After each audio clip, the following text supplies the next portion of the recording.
Yeah, We it is got what I do. onto the black. Corrupt Court Official for 1 and a black. It's a 1/1 that says when it enters the battlefield, opponent discards a card.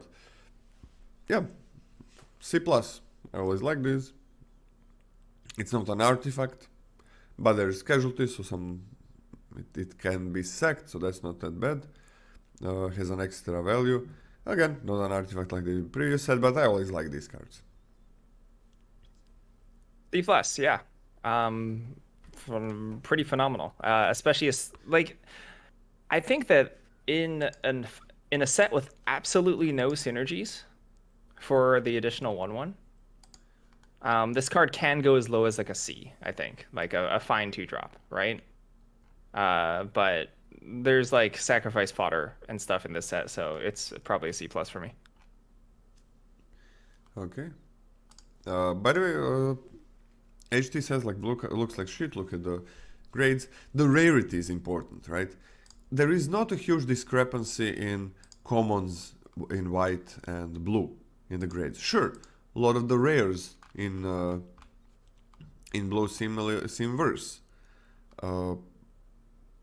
There's like some rares that are pretty bad in blue, but that's rares. Who cares about it? Commons and uncommons to a point carry the color's power level. So that's what you should be looking at.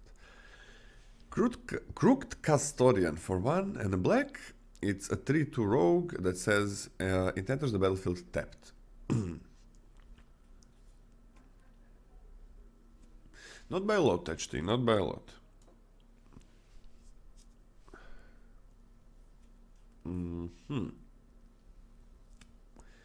Okay, I don't know though. Sorry, go ahead. real drawback, right? It is important that you block when you want to block. But if you're aggressive, this is an amazing stat line. If you... so in aggro decks, this is way better than in non-aggro decks.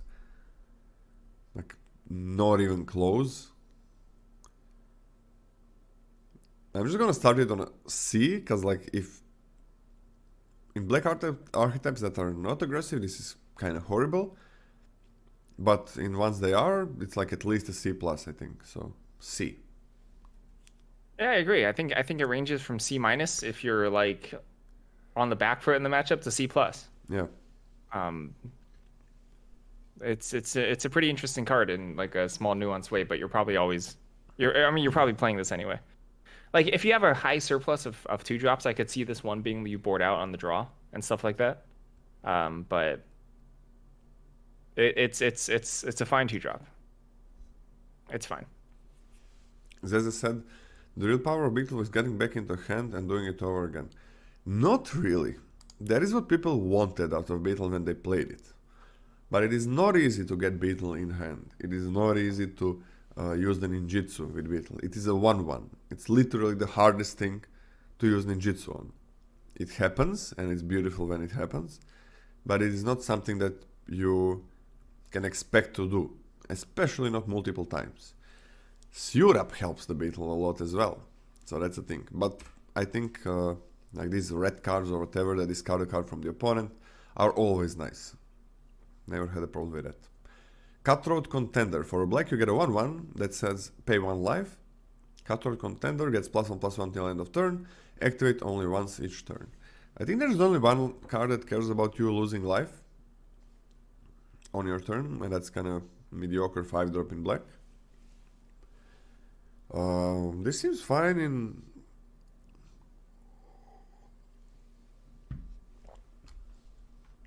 Of course, Beetle is better in Neo than this one is gonna be here, probably. Beetle was like a B minus. Beetle is pretty damn good, yeah.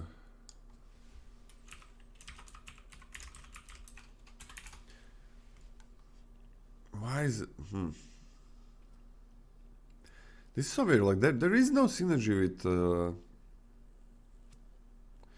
There is basically no synergy with losing life except that one card. Am I correct in that?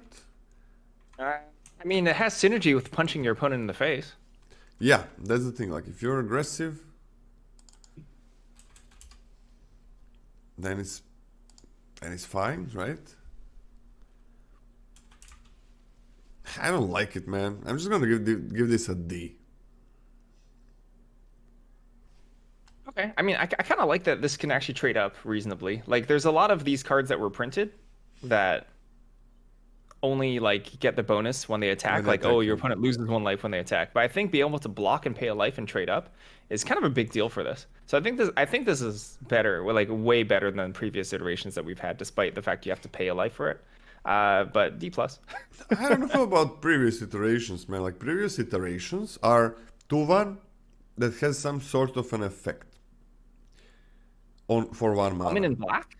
Not in black, but Yeah, in white, but in like white. not in, we haven't seen this type of thing in black for a long time. Yeah, but I don't think it pushes it that much. Like if it is definitely gonna be a role player in hyper aggro, but I don't think it's anything special there. Just being even if it was just a 2/1. So whatever. This card seems a little bit crappy. It's whatever. Deal gone bad. For 3 and a black, you got an instant. Target creature gets -3/-3 until end of turn. Target player mills 3 cards. Hey, that's 1 mill.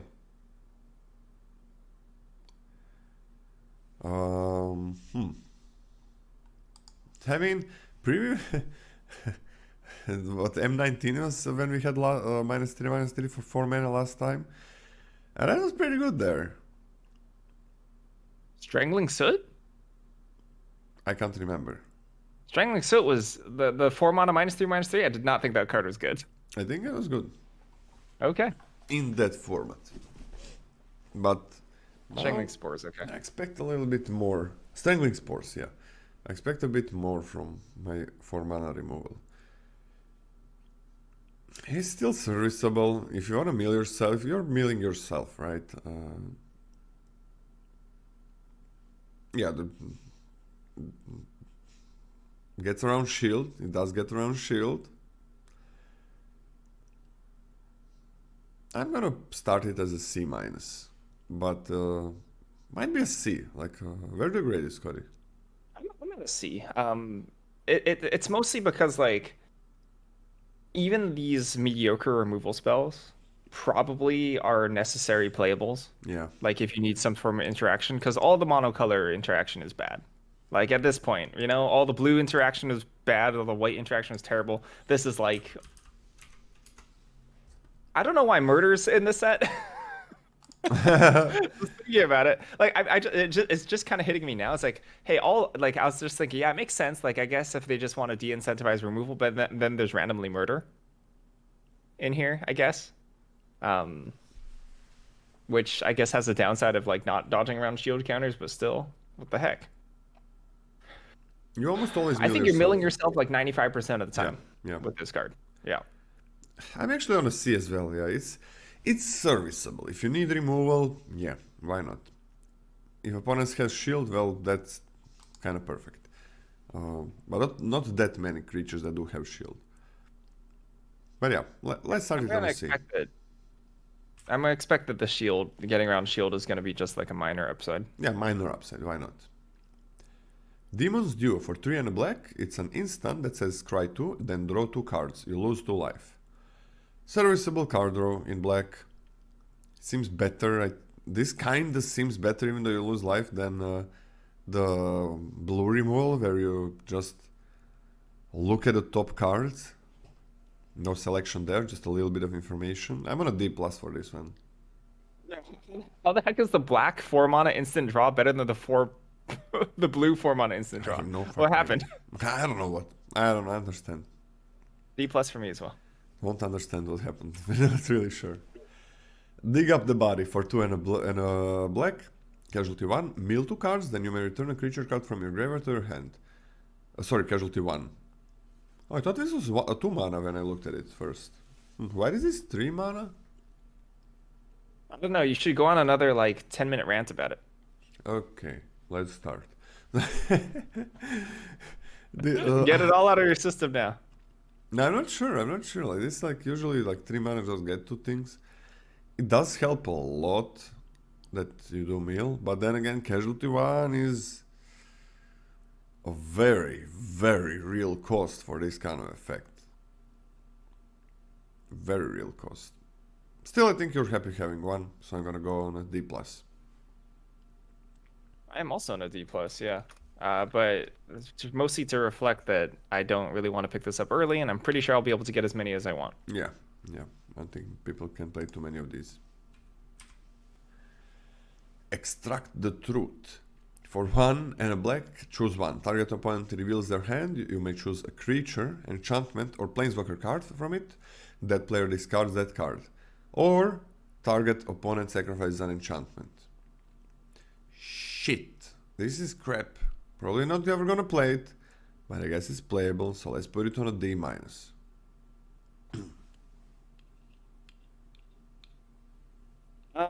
Yeah, there's just not a whole lot of value in the enchantment sacrificing clause. Card is pretty bad. Yeah, this is crap. This card is quite bad.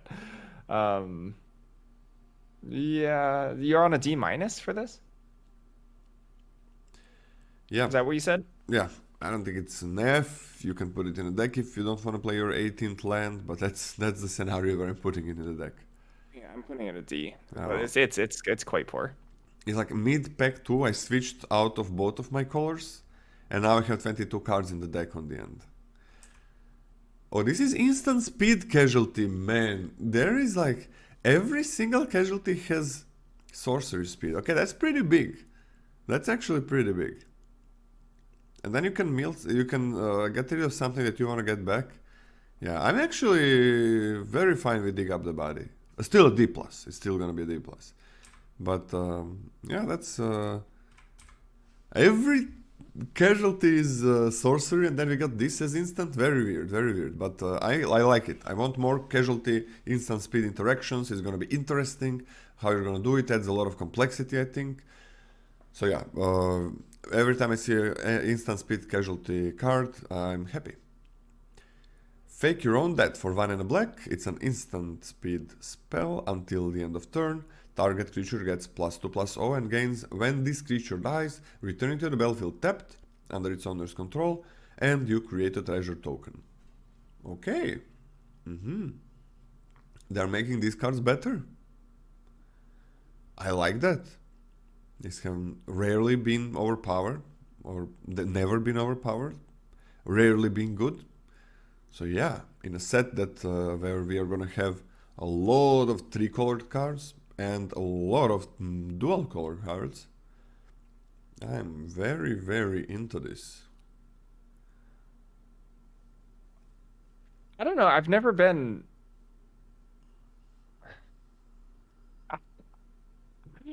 I see. I guess it's like. I don't know why my words aren't coming out. This card's fine. What'd you put it on? What do you even say? I don't even know. I didn't complete any sentence. I didn't complete any thoughts. I had like 10% of like 3 thoughts there, and then I stopped them all. Okay, well, thanks for the insight. What grade did you give it? I'm on a C-. Okay, I'm just on a D+ for this. The treasure token is pretty large though, but the fact that you can't make a treasure token necessarily at will, is a little unfortunate for me. But like not like we'd be popping this on turn 2 anyway. Yeah. But like if you really want to be casting a splash, but you don't really want to like pop this off just on a creature, just for no reason, it's a little bit of a knock for me, and I don't really like just the combat trick on its own. It's fine. It's just a fine. This is a fine combat trick to me, so it's D+ for me. You can even put it on your blitz creatures, right? Yeah, if you have that mana, you can assemble 1+ A+B, and then that's pretty good. Like that's a little bit of an extra. I think this is the best out of all of these that we ever had. And C- is usually where I go, unless the trick is something crazy powerful. C- is usually my top end for the grades for tricks, because they're. I think this is on par with the 1 mana variant. I think it's basically the same. Like the fact you have to leave open 2 mana for a trick, I think gives it on par with like supernatural stamina and stuff like that. Yeah, that's true. That's true. Like it. Girder Goons. Girder? How do I say this? Girder goons? Girder guns? What is that? What does girder even mean? Like, I don't know. I'm gonna Google it. What's gird? Thank you.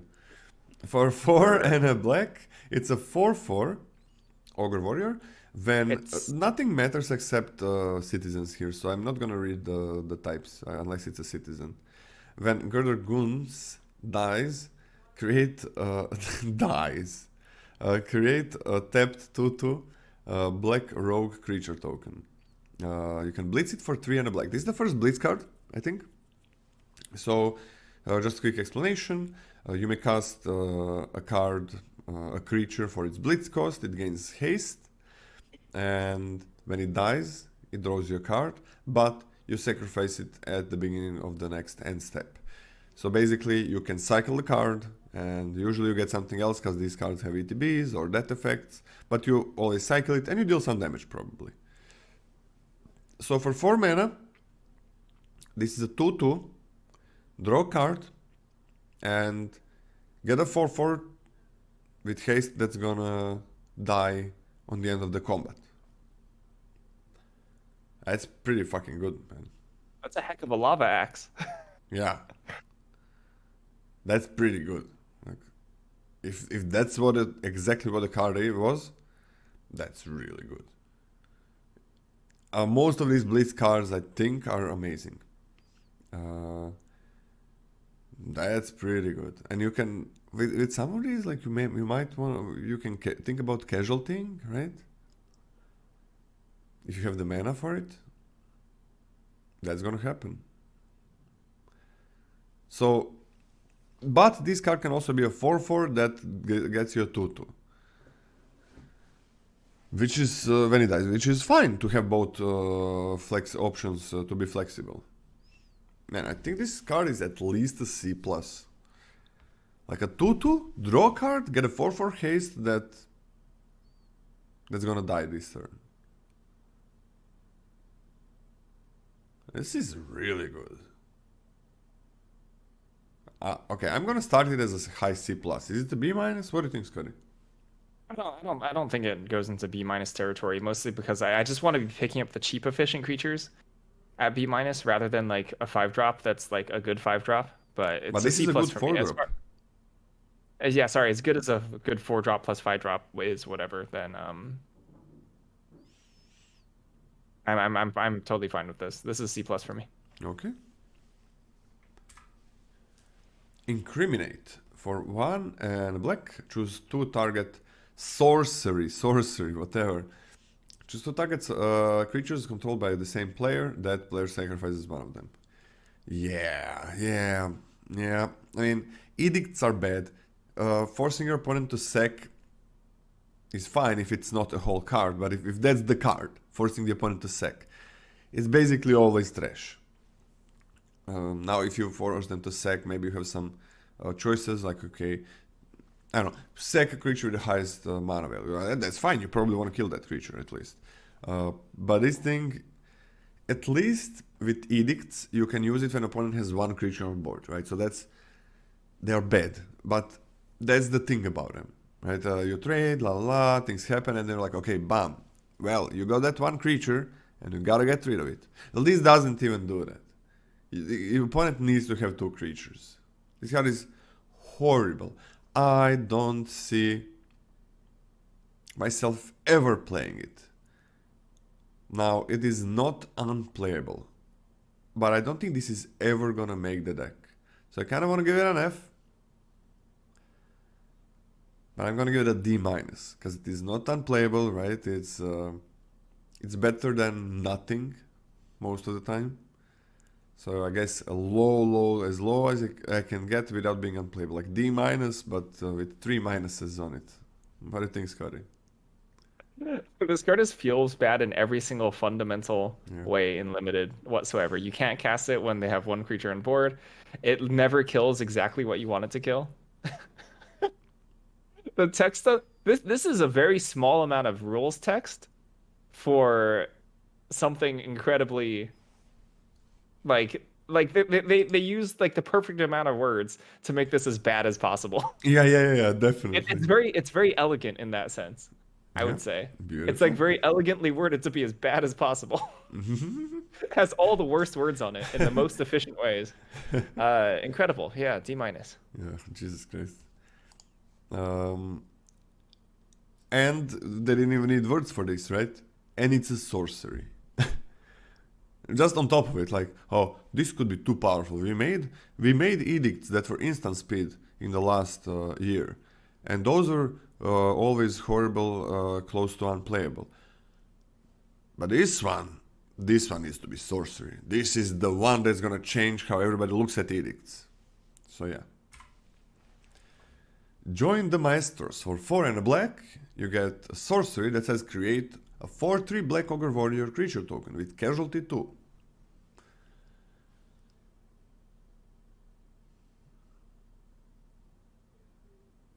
Okay.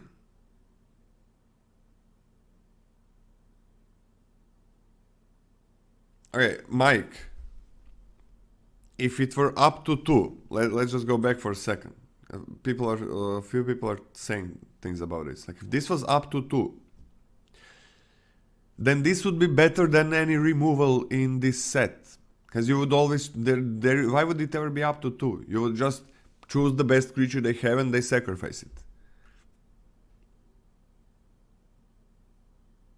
Not talking. Okay, sorry. Not talking about Mike. Not talking. Okay, not talking about your comment then. But there were a lot of comments like this. Okay, thank you. It would be the best removal. It would be like goes around shield, goes around whatever, indestructible, whatever. It goes around everything, and it's like just boom, 2 mana. You sacrifice your best creature, and I choose what the best creature is. So of course it's not up to 2. I don't know why you guys were thinking it is, because then it's like a B, close to B plus. Sorry, Mike. So, I like this. But as casualty 2, it's not easy to find something to sack. For casualty 2, that's a creature with 2 power. That is not a small ask. That is definitely. Sorry, go ahead. What do you want to say? No, I mean, it's easy to find a creature with power 2, but I don't think it's easy to find a creature with power 2 that you're happy to sacrifice just to upgrade it to a 4/3. Yes. Like even if it's just a 2/2, it probably has some text attached to it. Probably. And then it's like give it +2/+1, so it's like an aura. This card I can't really see it now, but I do believe that it's gonna find a really nice place. Man, this is gonna be good. This is gonna be good. I can't really this rarely happens to me that I feel that the card is gonna be really nice, but I can't really say why and with what cards exactly. That's what your jellies are for. What? That's what your jellies are for. What jellies?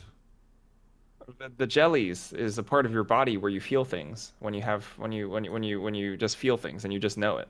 Oh, okay. It's a physical body part. Yeah. Oh, really? I didn't know that. Yeah, it's called the jellies. The jellies. That's not a real physical body card. You little shit. This is like tricking a child. Okay, you're the one who said it. It's I'm gonna start it as a C. All right, I'm a little bit cooler. I'm a little bit cooler on it. I do think it's a big ask for Casualty 2. Like if this was Casualty 1, I think the card would be phenomenal. Yeah. But Yeah. Casualty 2 and Casualty 1, the difference is absolutely massive. And I think that this will be niche enough, even if it can. Okay, even if there is a deck that comes about a reasonable amount of time where Join the Maestros is a solid playable. I don't think it'll happen often enough, nor do I think it'll be necessarily powerful enough for me to be like, I'm slamming Join the Maestros super early and I'm making it work. You know, it's more like, hey, I'm gonna wheel a Join the Maestros and I'm gonna play it in my deck because like I have that sort of archetype for it. You know, like I have the card set up for it. Because I don't think you can just jam this in any sort of casualty, quote unquote casualty deck and have it be good. Because most of your casualty cards will be based around the 1 mana, or sorry, the 1 the one powered sack stuff, right? The blue fish maker, and then the discard uh, virus beetle thing. So like I don't think typical casualty decks will be built for this. So I think you'll have to have a more niche deck than even that, which I'm not a huge believer in. So C minus for me. Okay. Man, I'm also gonna give the C minus because like the floor of this is atrocious. Like paying 5 mana to make a 4/3 is so bad. So yeah, I'm actually on the C minus as well. It might go down or up. I hope it's gonna go up. Maestros Initiate. For 2 and a black, it's a citizen 3/1 that says for 4 and a hybrid is at mana, exile this card from your graveyard, draw 2 cards, then discard a card. Okay, 3/1 trades with a decent amount of things. Stick with your plums. So The plums are the same as the jellies. yeah, I don't want to hear about it, Scotty. So it's a 3/1 trades, and then in late game, draw 2, discard 1 is really nice.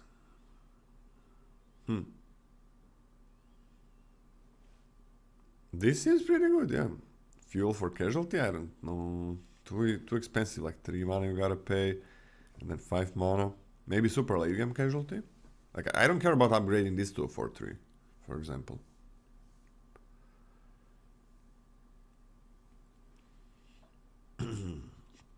Would you always want the other common black drop over 5 drop?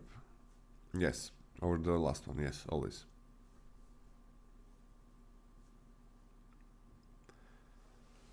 This seems fine. I think I'm gonna start it as a C. Seems completely fine. What about you, Scotty? I'm hot on this card. I think this card is phenomenal. So Yeah. like draw 2, discard a card, that's a powerful effect from the graveyard. Extremely powerful, yeah. That's super strong. I don't really care that it's mana inefficient. Once I run out of stuff to do, I'm gonna gas up again, like in a big way. Like in the late game, even if I draw my like 7th land that I don't need, I just divination for free off of this. Yeah. I think this is super, super good. This is C plus for me, easy. There is a connive in this as well. Just the 3/1 is a bit weird. Man, this is better card than any card that we saw. The card seems kind of shit in this set, but there's a lot of conniving, so that's nice.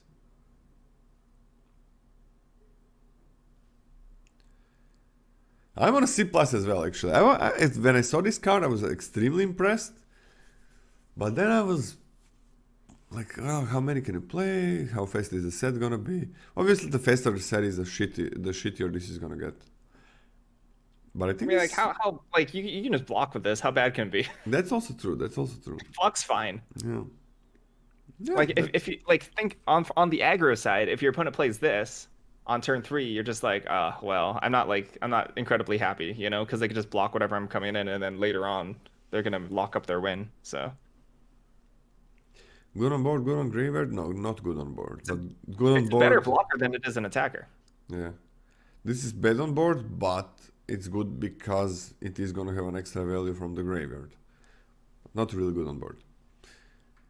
Yeah, but it's a nice card all combined. This card is kind of crap. Midnight Assassin for 2 and a black. It's a 1/2 flying death touch. This card is kind of crappy. I don't know. It can block things and it trades. It's bad clock. This card feels like poo-poo. I'm gonna give it a D plus because it does trade with anything. But this really seems bad. D. I'm gonna give it a D, man. I'm with the chat on this one. I'm gonna give it a D. Why is this 3 mana? Why is this 3 mana? Why is it not a 2/2? Like, there's a world of difference between a 1/2 flyer and a 2/2 flyer. Why is this not a 2 drop? So many questions, and the chat is asking all of those. So that's nice. Smart I chat. don't understand why the angel just happens to clown on all the other commons. Yeah, that's also flyers. like, yeah. Like you can stat these in a way where like the 2/1 is worse than it looks, but all these are statted in a way that the 2/1 is amazing. And the funny thing is, cleanly trades with like all the other common flyers. the funny thing is, in vacuum, a 1/2 flying death touch for 3 mana, in my opinion, is worse than a 2/1 flying for 3 mana with no effect. Because it's gonna be a clock in the air. It's just gonna wait to trade. But that card also draws you a card and gains you 1 life. So yeah. D. What do you give it, Scotty? D. Oh, the crappy card. Murder! For 1 and double black, destroy target creature. Yes. B minus. B minus for me as well. Really bizarre. Yeah, I already talked about it, but like it's weird that the removal's so bad at common level, and then there's murder And then at it's common murder. too. And then I don't think shield counters will make that much of a difference in terms of like the quality of this. I don't think murder is any less good than it looks in this set, specifically because of shield counters or anything. This is just going to be a really good card. It's a B minus. And murder was always B for me before, but right now, like 3 mana kills something, it is not a B anymore. Like because there's not such a huge discrepancy between power level of the creatures. I think before in sets like from some time ago, you had like whatever commons, blah blah blah, and uncommons, and then you had something really powerful, like really powerful, and then 90% was whatever. What's up, Scotty? Oh, there's a cursor on my face. Okay, I was wondering what that was. Oh, that's a cursor? Yeah, I was Oh. like, is that something on my green screen? No, but it's the cursor. I was like, Oh. what's that dot? Yeah, I was also like, what the hell is that, man? All right. So yeah, B minus, beautiful removal. Let's go. Revel Ruiner for 3 and a black. You get a 3/1 menace that connives when it enters the battlefield. So if you discard a non-creature, it's a 4/2 menace. If you don't, you just lure it with a 3/1 menace. It's not bad.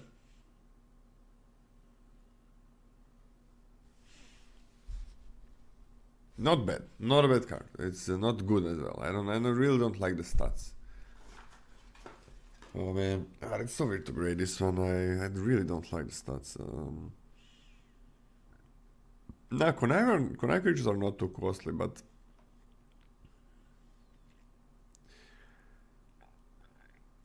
I'm gonna start it as a D plus, but it's probably better than it because it does loot. Like looting is pretty good. And then it's better if you don't discard a land.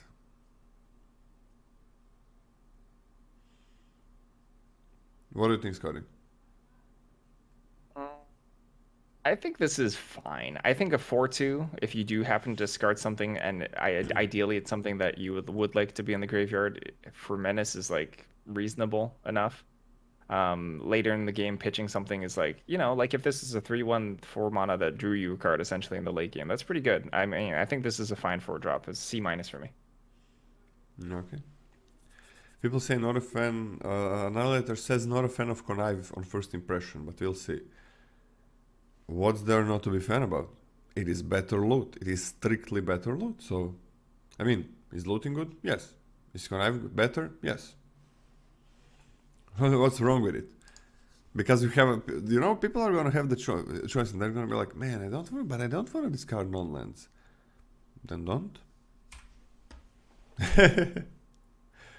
First Feel like uncommon. yeah. Scotty. Sorry, go ahead. All right, give me a second to load up my Scryfall.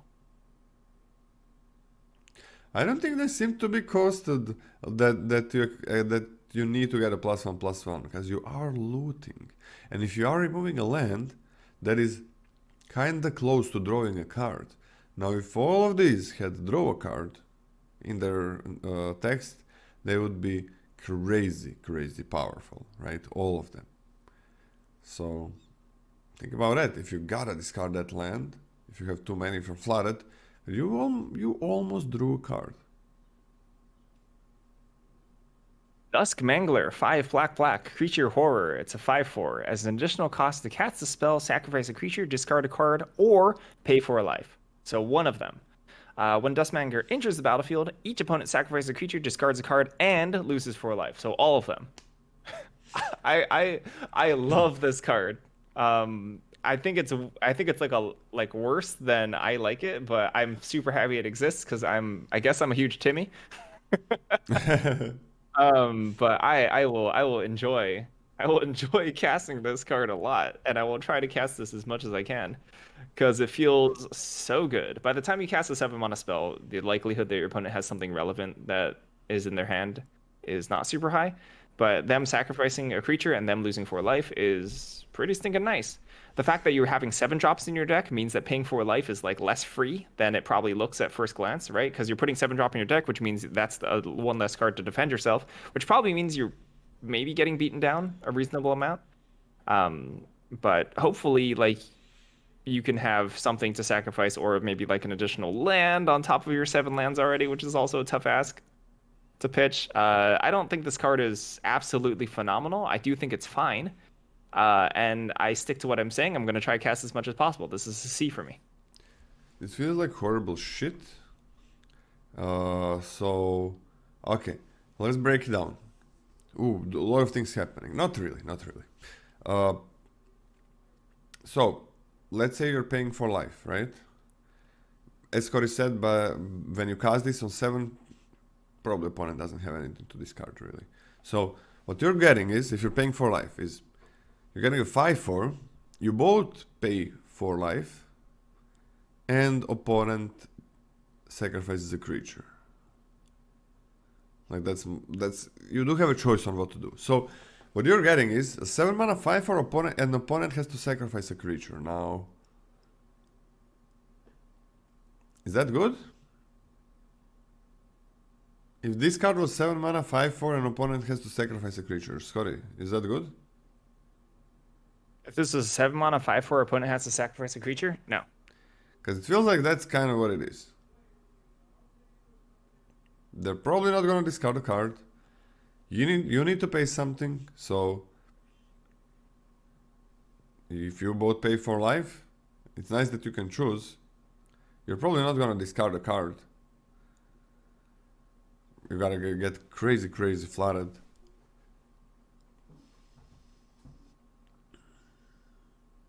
There was a 5 mana 5/4 exploit. Yeah, the thing about that was it was 5 mana. This is 7 mana. What do you like about this card? It's a 7-drop. That's a lot of text. Like it's weak effect, weak stat line.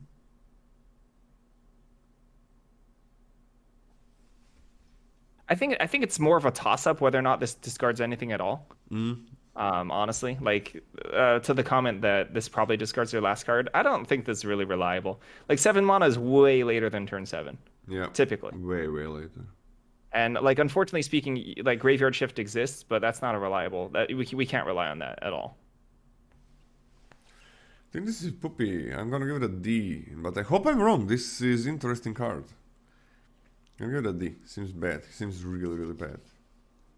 It's like too much for 7 mana. I expect something that's gonna shake up what's going on, shake up the battlefield, everything. Like it's gonna change the flow of the game. Because going from 6 to 7 mana in limited is it's not 1 mana. It's not 1 mana. It's like if you think about like going from 1 to 5, all up in from 1 to 2, 2 to 3, 3 to 4, 4 to 5.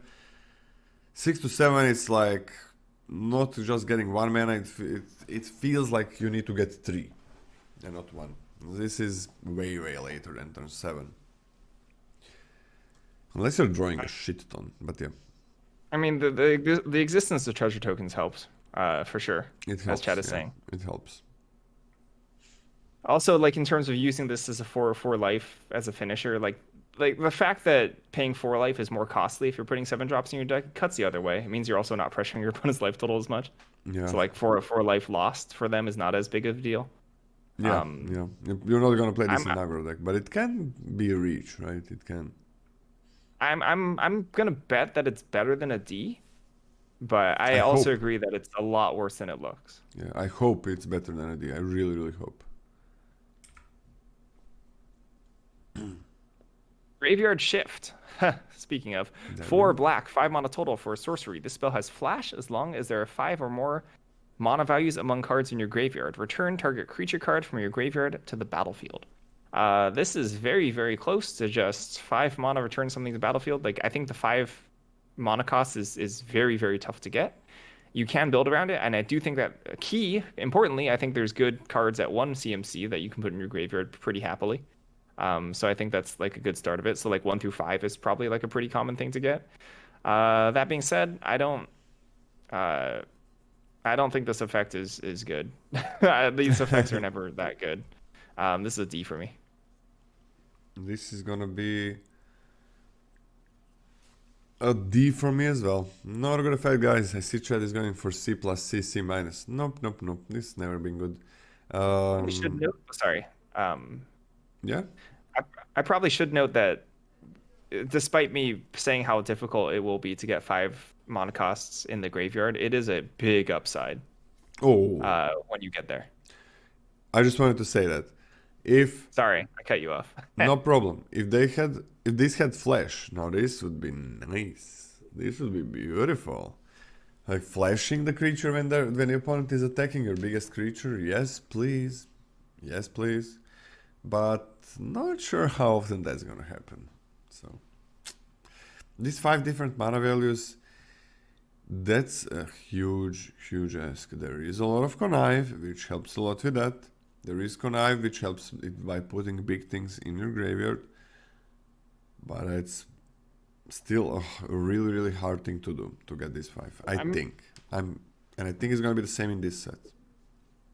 More than connive, I'm interested in what Coop was saying about the fetch lands. The fetch lands make it really way easier to put a land in your bin too.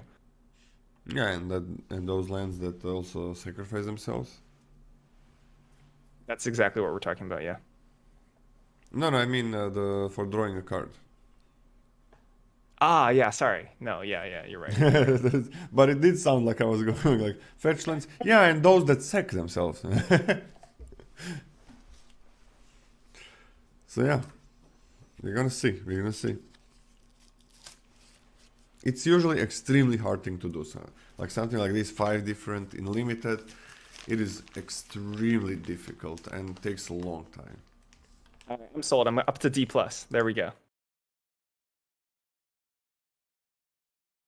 Grizzly Sigil. Sorcery, casualty 1. Choose a target creature or planeswalker. If it was dealt non-combat damage its turn, Grizzly Sigil deals 1 damage to it and you gain 3 life. Otherwise, Grizzly Sigil deals 1 damage to it and you gain 1 life. Breaking down what this card actually does. 1 mana, sacrifice nothing. You ping something for 1 and you gain 1 life. But if you do sacrifice a thing, hopefully something expendable, you deal 4 damage and you gain 4 life. It can be 4 damage to 1 target. Actually, it has to be 4 damage to 1 target, right? If it was dealt Non-combat damage. Yeah. Or I mean, it can be 1 and 1. It can be 1 and 1. Give me 1/1. But it can't be 4. It can't be 3 and 1, right? It can't be 3 and 1 to do different creatures. It has to be. If you want to deal 4, it has to be to 1 creature. Is that correct? Yeah. If it was dealt non-combat damage its turn. Yeah. Got it. This card is actually pretty stinking good, I think. Like, in terms of how efficient it is, I think this is a very strong payoff for actually having expendable creatures to sacrifice. I actually like this a decent amount. If you're just pinging something for 1, that's not value. However, like, okay, so in terms of how strong pinging for 1 is, what is potentially unhelpful, but is kind of true, is that it's not because the effect itself doesn't do anything, it's that it doesn't do anything a lot of the time, right? Like it's highly conditional. But when you can actually ping off something for 1 mana, it feels really, really good. So like the fact that you can cast this off without sacrificing anything, if your opponent like casts a 3/1 on curve or something, that's a big bonus. And I'll be super happy to double spell with that without sacrificing anything. But the fact that you can just pitch your expendable creatures to this and knock out something bigger, I think is big. I actually really like this card. The 4 life gain swing is nothing to scoff at. That's like 4 life for 1 mana and kill something. That's massive for me. And a creature. You gotta pay a creature. Yeah, you have to pay a creature, and hopefully you have something like relatively expendable. Like you can't just slam dunk this in every deck. But I do think that this is a powerful effect, so I'm C plus for this. Really? Yeah, I think this card is good. I think this card is actually quite It's good. sorcery Why are speed. you It's sorcery. are you lower on this? It's sorcery. Yeah, it's a sorcery. I think that fucks it up for me. I think this is better than Bone Splinters.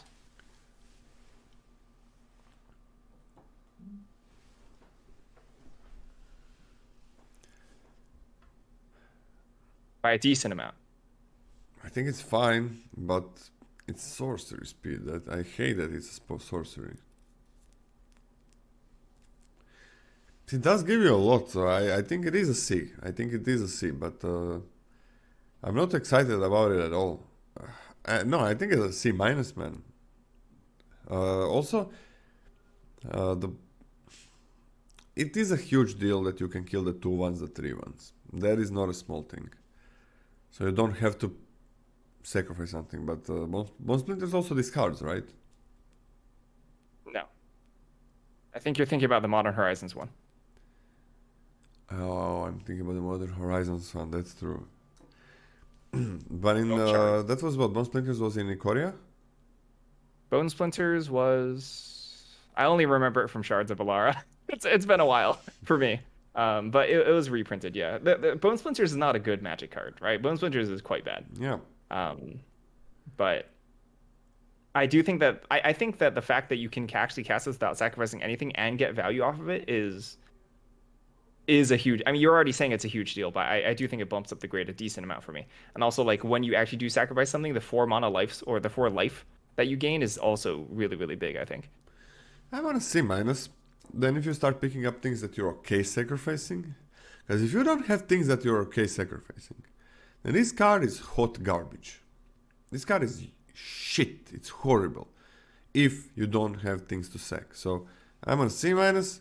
If I didn't see that many things in black that you're super happy sacking.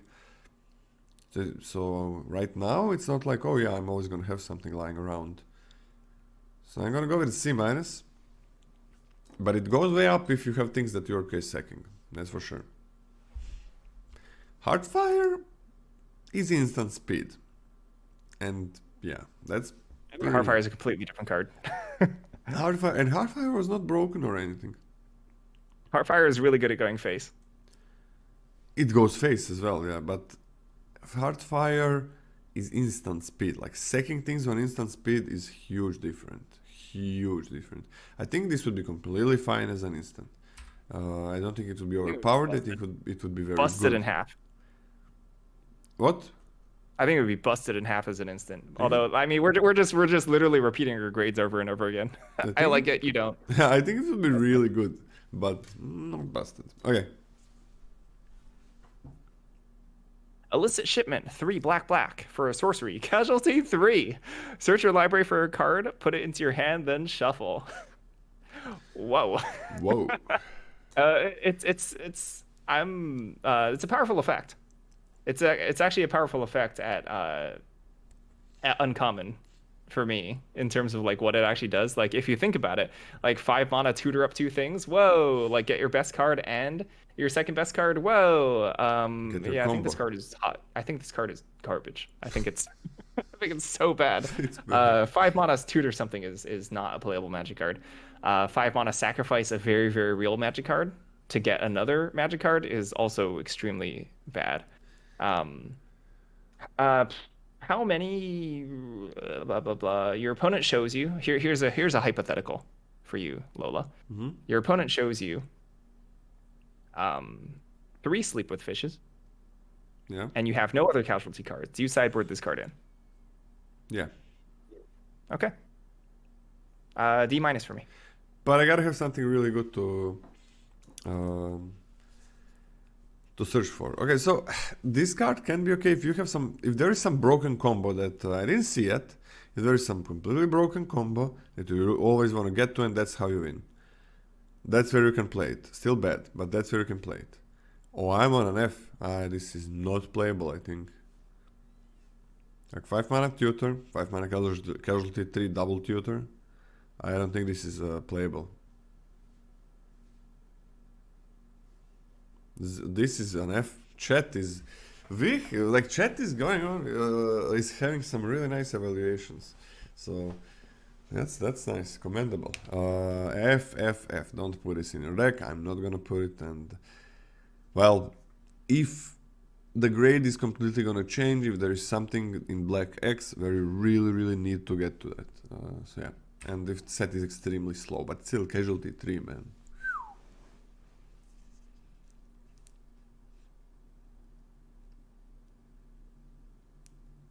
Night Clubber, 1 black. It's a human warrior. It's a 2/2. When Night Clubber enters the battlefield, creatures your opponents control get -1/-1 until end of turn. Blitz, 2 and a black. I like this card. You know, it's gonna range from how good it is. It can be completely soul crushing for your opponent, knocking out literally all their citizens. What a card this is, flavor wise. This card just literally goes on the street and hits every single citizen it sees on the head. This is not a Night Clubber. This is a mass murderer. Oh my gosh. But I think that this effect, sometimes you'll see it in your hand and you're gonna be like, wow, this card does absolutely nothing. It's a 3 mana 2/2 that doesn't do anything for me. Like, it doesn't enable attacks and stuff, and it's gonna feel extra bad. But sometimes it's gonna be phenomenal. And I think the average of that is that you're always supposed to put this in your deck, and you're supposed to take it reasonably highly. I like this card a lot, and I would probably take it as a C+. Okay, just want to name a few things. Gathering Throne, the 3/1 that you get a lot of. Get rid of those. The Angel, get rid of all the angels. Club some angels. Yeah.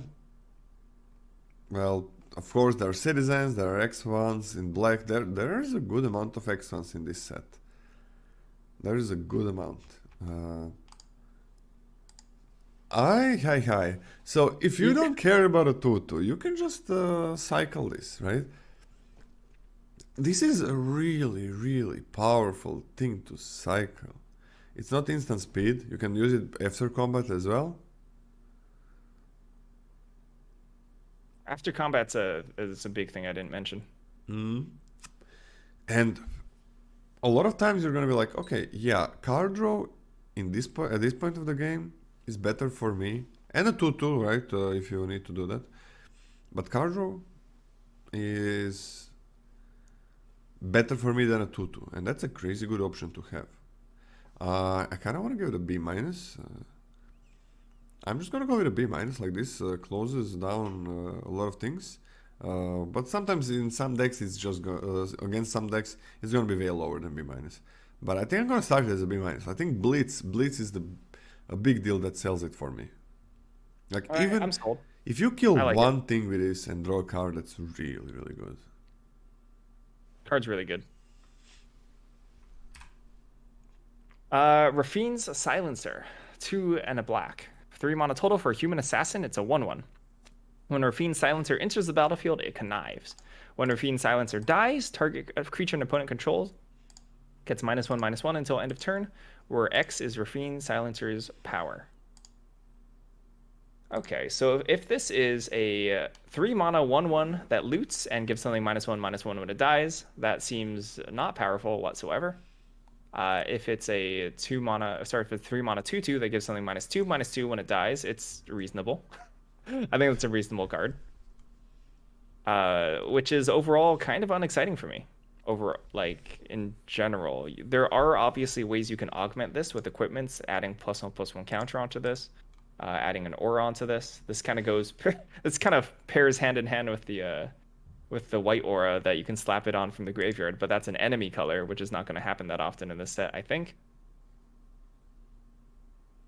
Overall, I'm pretty medium on this. I think this is a fine card to take in the middle of the pack, but I'm not particularly super excited about it. So I think overall this averages out to a C for me. It's another one of these cards where it could be extremely good in some. It depends on how well it lines up versus your opponent's cards, and in other cases, it's going to be very mediocre. Yeah, looting is real nice. Really depends. I mean, power, right? You can put an equipment on it, and then things change a little bit, or you buff it a little bit. Close to C+ on this one. And connive is not a small thing. I think I'm gonna start it as a C as well. Did you give it a C? I gave it a C. Yeah, it's a fine card. Sometimes it definitely might go up to a C plus this one. Like just looting is pretty big, and if you can buff it somehow with maybe equipment or something, that's kind of huge. But still, it has to die, right? So it is definitely defensive. It's gotta die. It's gotta die. Fake Your Own Death is probably the best one with it because it doesn't buff. Like Fake Your Own Death, usually they die afterwards. Oh, casualty and that. Oh, that's pretty good. That's okay. Yep. That's like +2 +0. Oh, that's pretty freaking good, man.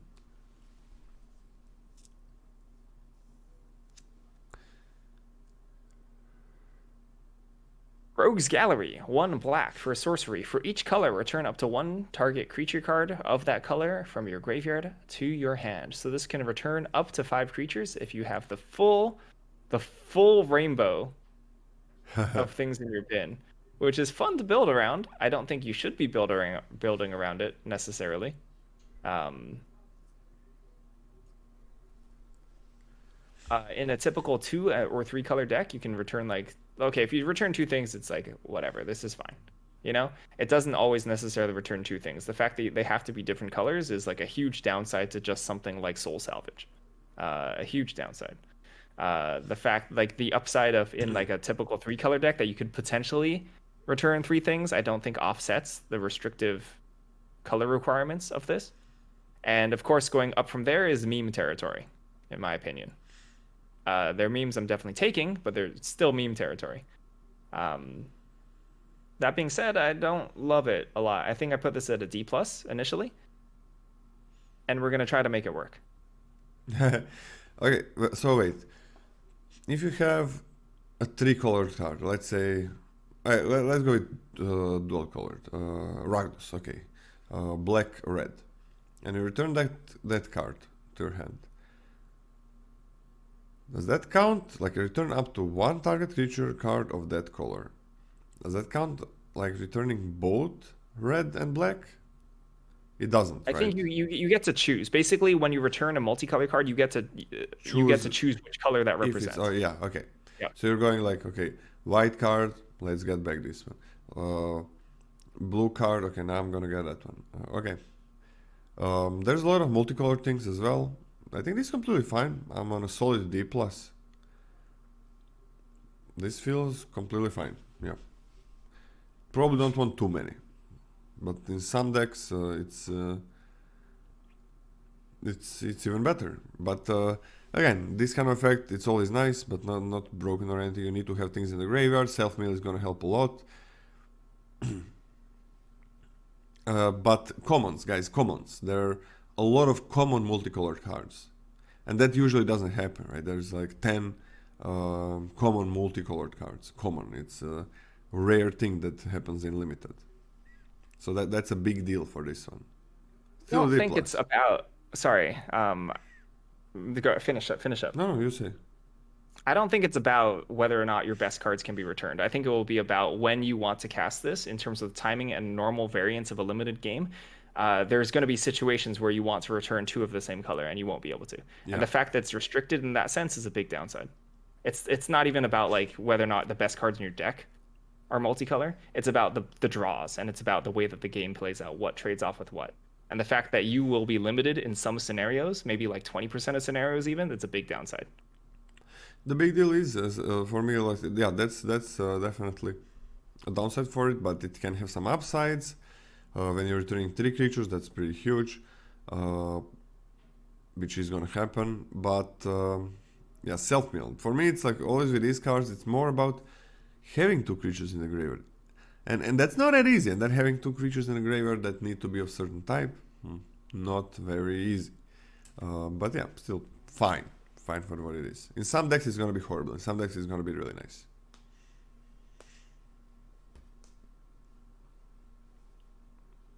Scotty? Oh yeah, sorry, it's me. Tavern Swindler. It's a human rogue. It's a 2/2. Just kidding. It has extra text, but it's tap, pay 3 life, flip a coin. If you win the flip, you gain 3 life. On average, this gains you 0 life. Essentially no text unless you really need a gamble to win some combat math and racing, etc. This is a bear. This is a bear. There's no life gain payoffs, right? From what I've seen. Well, there's some. There's some. Like literally the next card in this in the in the spoiler, but it's not enough for me to make me want this card. This is a D. Yeah, there's that one card, right? And it's pretty cool with that one card. It's really, really nice with it. Like you lose life and then 50% to gain life. D. This is just this is a 2/2. That's what it is. A D. But again, pretty cool with that card that we're gonna see next. Which is a Vampire Scrivener. 4 black. 5 mana total for Vampire Warlock is a 2/2 with flying. Whenever you gain life during your turn, put a +1/+1 counter on Vampire Scrivener. Whenever you lose life during your turn, put a +1/+1 counter on Vampire Scrivener. I think this is a lot of work. It's very expensive. Yes, assembling Tavern Swindler plus this is cool, right? But then you're tapping Tavern Swindler on your turn. You can't necessarily block with any sort of lifelink creature and add counters onto this. You have to do it on your turn. I think this card is bad. I think this card is extra bad, and I hope that you know the set better than I do, so you can convince me otherwise. But this card looks terrible to me, and I don't want it. I think this is a D plus. Yeah. No, I think this is a D. I think this is a D. Yeah, this card looks really bad. It's like there are those lands, right, that sack themselves, give you 1 life, so that's something. There is some lifelink. If you get a lot of pieces, then this might be okay in your deck. But on average, I think it's just a D. 2/2 hurts it so much. Like 2/2 hurts it so much. It's I cannot emphasize this enough. Like 5 mana 2/2 flying.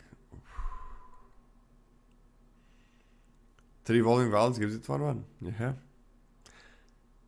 Not on turn 5.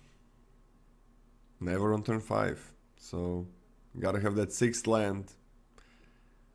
Phew.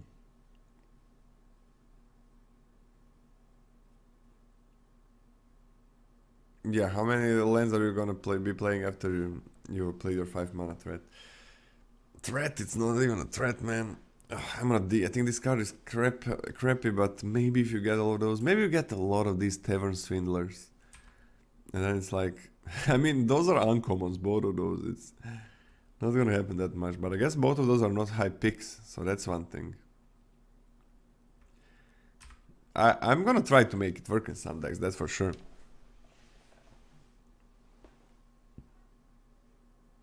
Put it in my deck like once throughout the format. Whack. 3 black. 4 mana total for sorcery. This spell costs 3 less to cast if it targets a white creature. Target creature gets -4/-4 until end of turn. Heck yeah. This is stinking nice, and just randomly sometimes you'll be able to completely host somebody with their mana efficiency. Definitely I would main deck this. Pretty much all the time. I would always main deck this. And I think this is very close to just 4 mana kill whatever you want in the developing stages. Of course, this is going to miss some large green creatures, and just additional upside of sometimes randomly facing a white deck and it being hyper efficient is bonkers. This is a sorcery. This is C plus for me, but it's pretty close to B minus. Yeah, C plus for me as well. As Cody said, like it kills most things if you're doing it on curve. But it's gonna be huge when the opponent is white, right? That's gonna be really huge, like 1 mana, boom, double spell. That's gonna be a lot of tempo gained. Yeah, I think you want this more than the -3/-3. Yeah, definitely. Sorcery speed still. Okay, nothing that broken. Okay, we are on to the rares and mythics, so don't think about it as archetype defining, but let's go. For 3 and double black, we got a Nightmare Angel that has 5/3 flying. If damage would be dealt to you, prevent that damage and mill twice that many cards. Interesting.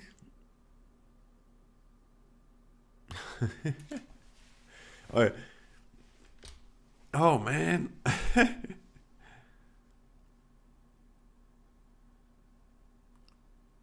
Oh lord. So man, this is like if you play this and you're on 20 life, then this effect is bad. If you play this and you are on 20 life, this effect is really, really bad. If you're on like 15 life, it's really, really bad. Until you trade with it, right? But if you're down on life and you play it now, it's perfect, because that's what you want. The stat line is nothing that crazy. So let's say the game starts, right? Let's say you draw no cards. You have 40 cards in the 40 cards and 20 life, right? So they need to deal 20 damage either way to kill you. But that's not really true because you draw 7 cards. So they're gonna kill you faster. But that's also not really true because they're gonna kill you even faster because you gotta get to turn 5 or later to do this. And maybe you have some self-mill.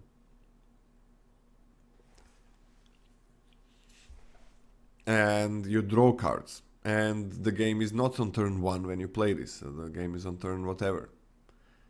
5 plus. So a lot of times this effect is gonna be worse than them just dealing the damage. Now let's say you're on 5 life. And you have more than 10 cards in your library. Well then this effect is kinda good. I don't like this card, man. The stat line is nice. I think the stat line is nice.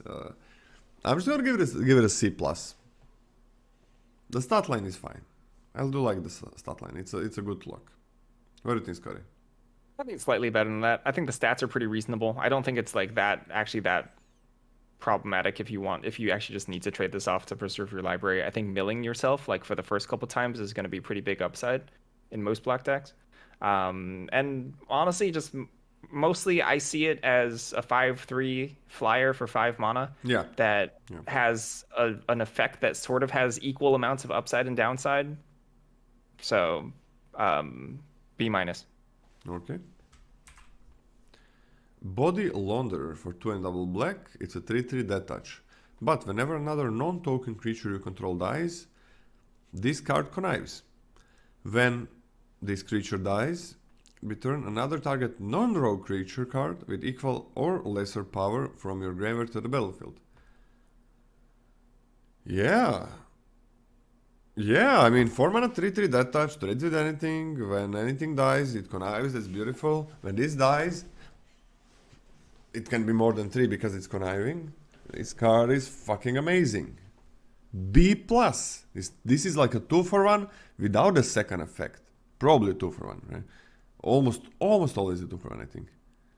You can also have creatures die at the same time as this and you can get them back. And you're conniving. And you can connive things like conniving is great. It's better than looting. It's better than looting, but this can still grow. And there's casualty, right, as well. And you can remove things that if you don't have anything with less or equal power than this in your graveyard. B plus, beautiful, beautiful freaking card. B plus, yeah, phenomenal. Ooh, -4 and -3, huh? Get got. Get You changed your card into a 1-for-1. For wait, whenever another non-token. Okay, for 2 and a black, it's a hideaway 5 enchantment. At the beginning of your upkeep, you may mill 3 cards. Then, if there are 20 or more cards in your graveyard, you may play the exiled card without paying its mana cost. No. This you're paying 3 mana for this. You are paying 3 mana. I'm on a D minus for this one. You are paying 3 mana. No, thank you. D minus. D minus? Yep. What does this card ever do? Well, sometimes half of your deck wants you to mill yourself. I don't know. You somehow got into that. You're paying 3 mana for like a mill 9? And at one point you play that card for free. So you need 20 in the bin in limited to play it for free. That means you draw your initial 7. You have like how many lands? You have like 7 or so lands by the time this happens. right? Which means you have how many cards left in your graveyard or in your deck? Like six or something? You play instant And then you speed finally cards and get to play so. something for free. No, if I oh, this like what the fuck, this is an F, man. Yeah, you're correct. This is like I thought maybe there's one deck in the whole set that I'm gonna draft that's gonna want this. The meal is a May, yeah. You know Not that, like right? necessarily deck yourself out, sure, but like No, I mean you're always playing anything else in your deck that's a normal card. So even though this is playable, you're never gonna have a worse card than this, I think. Let's just give it an F. I mean, yeah, I'm on an F. yeah, let's just give it an F. Like, actually, probably shouldn't be thinking like it's different. Like you don't really get to a point where you don't have 23 cards anymore. That stopped happening a long time ago. Because before, like, there were a lot of cards that were kind of trash. In the Exile Graveyard, it doesn't work. No. But who cares? Like, are you really gonna even think about Graveyard Hate against this? Probably not. Cut the Profits for X and double black. It's a sorcery that says Casualty 3. You draw X cards and you lose X life. Lose X life. So let's see. For 4 mana you draw 2 cards, lose X life. For 5 mana you draw 3 cards and lose X life. Then you casualty to copy, draw more and lose more. And casualty 3 is huge. I hate this card, man. Hate everything about it. I think the 4 mana instant speed card is billion times better than this one. And it's you draw. You cannot mill your opponent. D minus. Don't play this. I don't think it's an F. I don't think this one is definitely not an F, but D minus. Would this be too strong if it was target player, you think? It would be really nice. It would be It would really be too nice. it might be too strong. Yeah, that's a win Yeah. con. That's a really nice mill win con. An opponent That, doesn't. that's a slightly more flexible fireball, more than a draw spell, huh? Yeah. Okay. That would be really Yeah, this is good. D That would be minus. really good. What do you say? D minus. D minus. D minus. Okay. People are on C. What the hell? 5 mana, draw 3, lose 3. Seems like horrible card. Sanguine. This is Sanguine or Sanguine? I say sanguine. I don't know. That's how I say it as well. Like So, penguin. Just say like penguin. Sanguine. Sanguine. Spy. Sanguine. Sanguine. Spy. Sanguine. Sanguine spy. Spy. For 2 and a black. It's 2, 3. Every time you say it differently from in my ears. Every time you tell me like say this, and I hear it differently. I've been saying it the same every single time. Okay, say it one more time. Sanguine. No, you.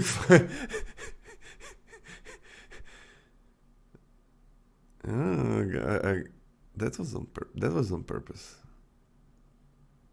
That was on purpose, right? You fucker. I love you, man. For 2 and a black. 2/3. Menace lifelink. 1.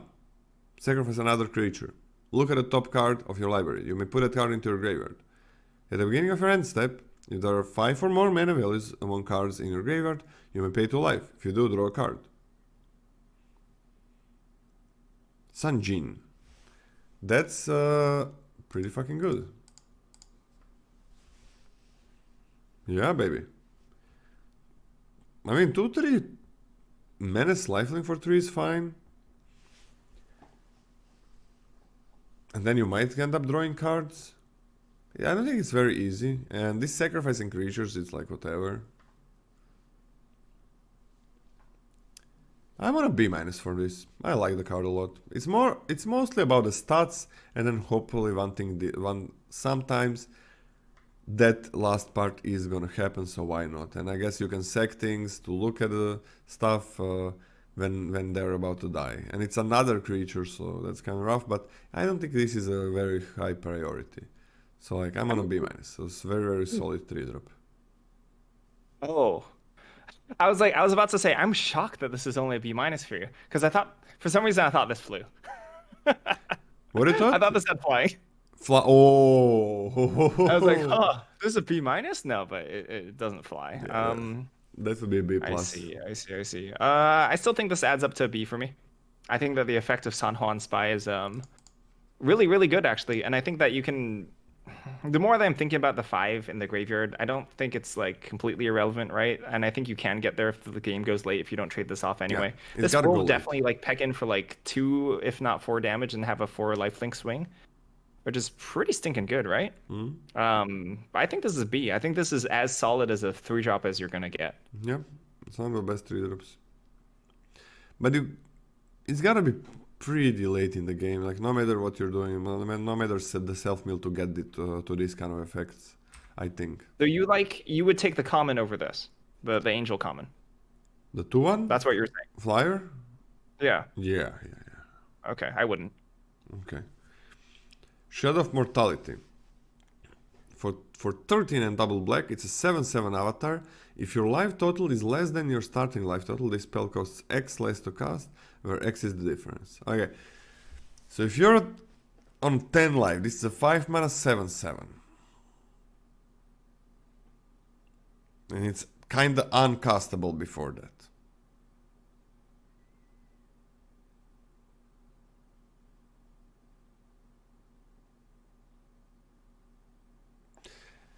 Ah man, this is gonna be so bad a lot of times. I think this. I don't think you put this in a deck. I think it's way too. You gotta wait for so long. Blah blah blah. I think I'm on F. I think I'm on. You do not put this in your deck ever. It is gonna sit in your hand for so long, and when you finally cast it, opponent was getting some attacks through, right? And then is it a reward? Is this a reward? Getting a 7/7? Is that a reward? That doesn't feel like any kind of reward to me. So 7/7. Pay life, there is not that many. 7/7 is weak. F. Do not put this in your deck.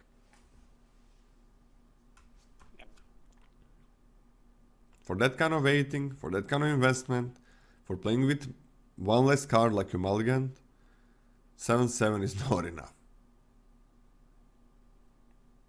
What do you say, Scotty? F. Okay.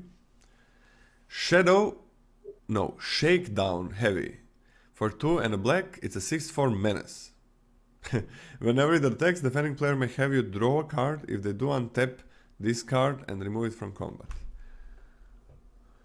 Okay, so this is nice. This is pretty good. A 3 mana 6/4 menace. That's wow. That's huge at any point of the game. And when you attack with it, if you draw a card, you can still block with this thing. This is like a B. This is a B plus. This is amazing. Everything is amazing about this. I don't care if your opponent has a choice. Amazing. And they untap it. B minus, B plus, beautiful. Like just B plus for beautiful. Okay. You have anything else to say about it? No, it's really good. It's like the stat line is amazing, and the effect is pretty fucking good. I mean, I'm not unhappy if they activate it, even if I'm not killing them. Tenacious Underdog. For 1 and a black, it's a 3/2 that says you may cast Tenacious Underdog from your graveyard using its Blitz ability, and the Blitz ability is 2 black and pay 2 life. Okay. So like 2 mana 3/2 is pretty fucking good as well already. Amazing. And then you just cast it whenever you want. You get a 3/2 attacker.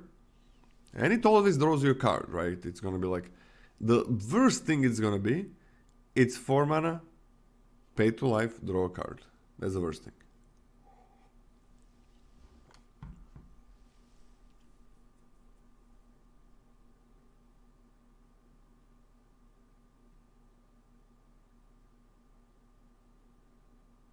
Yeah. Oh, brass knuckles are there. Why are we talking about brass knuckles? I'm on Oh, a. okay. What? Oh, never mind, go. Is this just a B plus or a B? What do you think? I'm not It's sure. B plus for me. Slows. It's just efficient at Yeah, it's so nice. It's just as a everything. 2-drop, it's great. I'm on a B plus as well. This is beautiful. Good early game, good late game. 2 life is a real cost though. Okay, we are done with black. What do you think about black, Scotty? What do I think about Forget about it the as a rares, like color? commons, I was uncommons. I was I recall being a lot happier with the commons. Yeah, I think black is my favorite color so far. I was a lot happier with the commons than I think I was the other commons. I felt like I had to stretch to like sort of concoct synergistic decks that I liked, but there's some good cards in a vacuum in black. Murder, the 5-drop that leaves behind a zombie goon or whatever, or a 2/2 goon. Yeah. Um, and just generally like not super embarrassing cards at most mana costs, you know?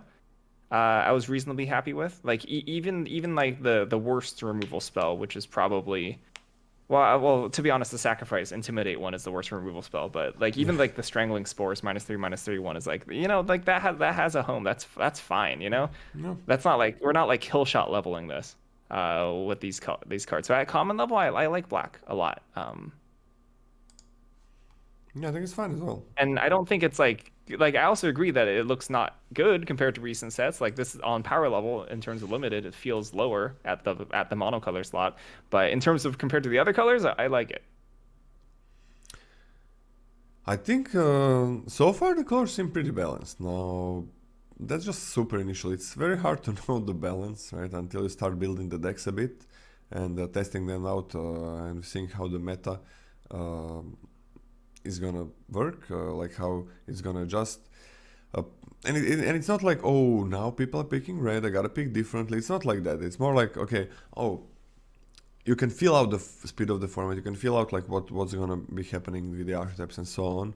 But just to nail it down, you gotta kind of play a little bit, just to see, okay, exactly, oh, now I know the speed of the format, and now I know that these cards all of a sudden are maybe a full grade higher or a little bit higher in the tier list, but you're adjusting your picks. So yeah, the speed of the format is gonna decide on a lot of these cards and how grindy certain colors are, how aggressive other colors are, right? Because red grind in the Neo right now, most of the time is kind of crappy, but aggression is pretty freaking good. So gonna be interesting. So right now it kind of looks balanced.